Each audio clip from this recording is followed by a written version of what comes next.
Hi everyone.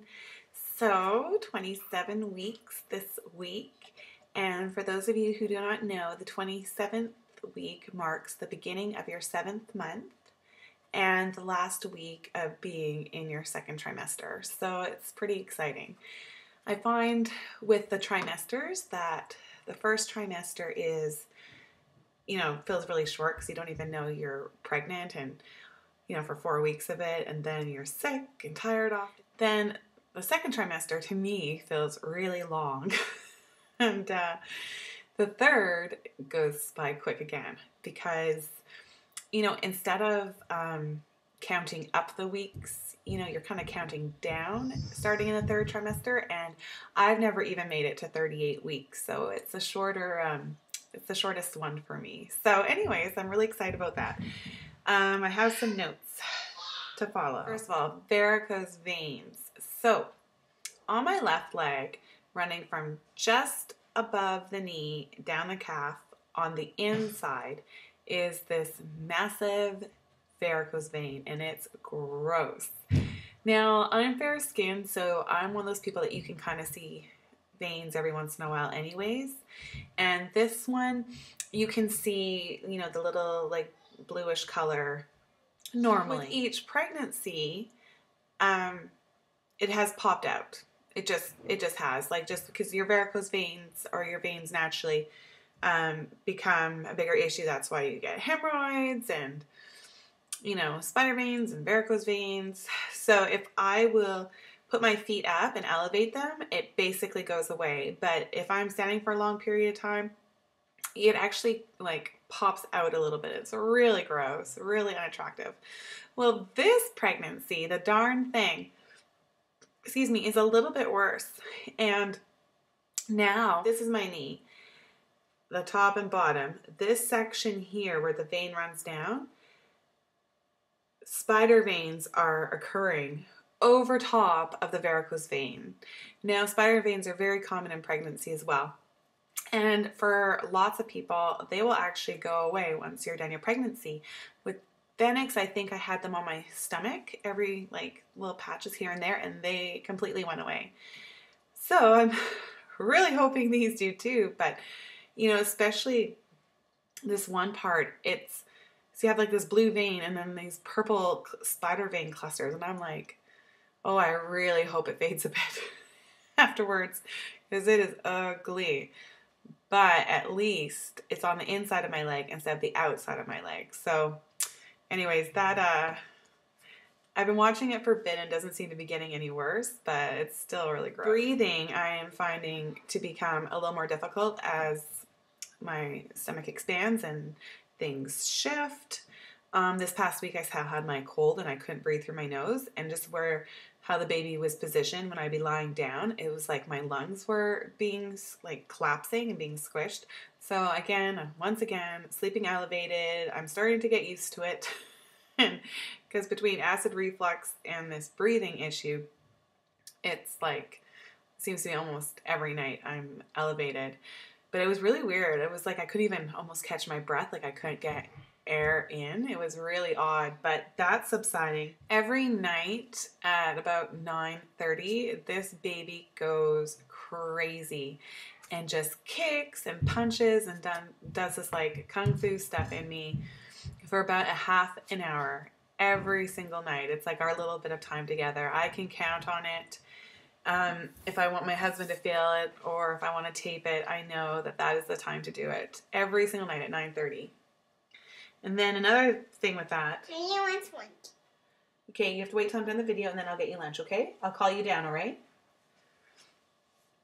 Is now if I like slouch, like say if I'm at the computer desk and I like slouch down and I squish my stomach, the baby will not have it.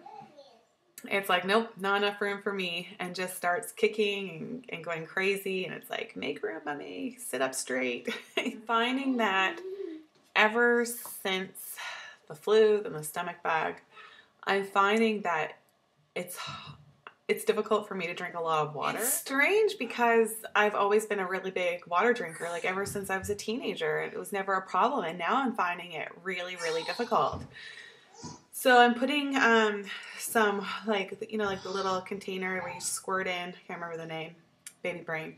But you squirt it in, it's like this little liquid, and you just put a tiny bit in and it gives your water some flavor. So I've been using that every once in a while just to get some extra cups in, because I can down like 2 cups of that in 20 seconds, no problem. But normal water is just like, I'm just sipping it. It's, I think, from drinking all the ginger ale and just being, for the most part, turned off of water. Like when my stomach's off, I just don't drink very much of it. Like I find it makes me like gassy, odd as that is. So I'm really having to start to make this conscious effort to force myself, now that I'm feeling better, to get back into drinking lots of water and eating more fruits and vegetables.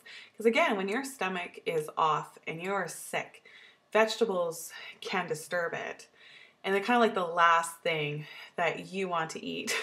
And it's like simple carbohydrates. Those feel good going down. Fruit and vegetables, not so much. So I'm trying to force myself, because you just get addicted to certain foods and they're not the healthy ones. So I need to get back on track, and where it used to be second nature, it's now becoming harder and harder to do. That has changed is with the growth of this baby, is it's official. I can no longer see my girly parts.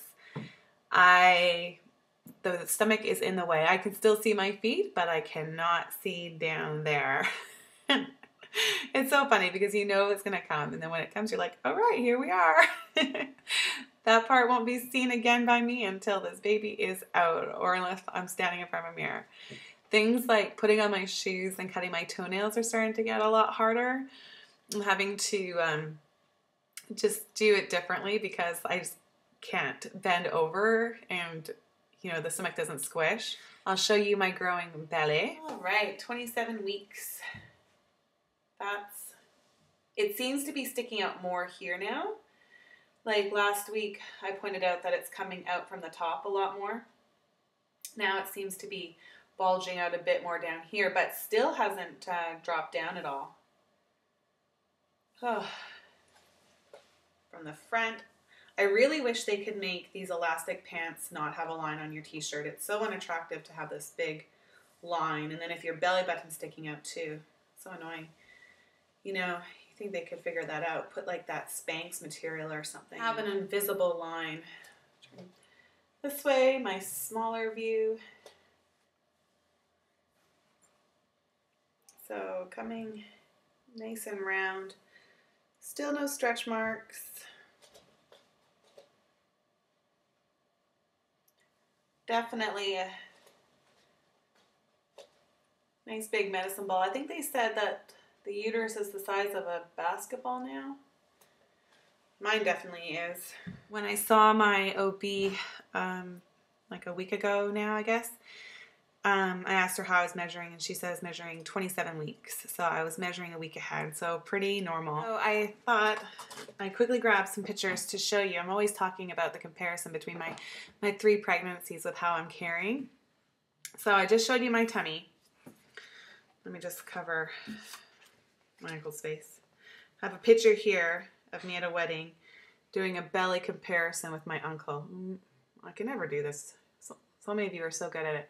Okay, so that is me with Zayden at 27 weeks.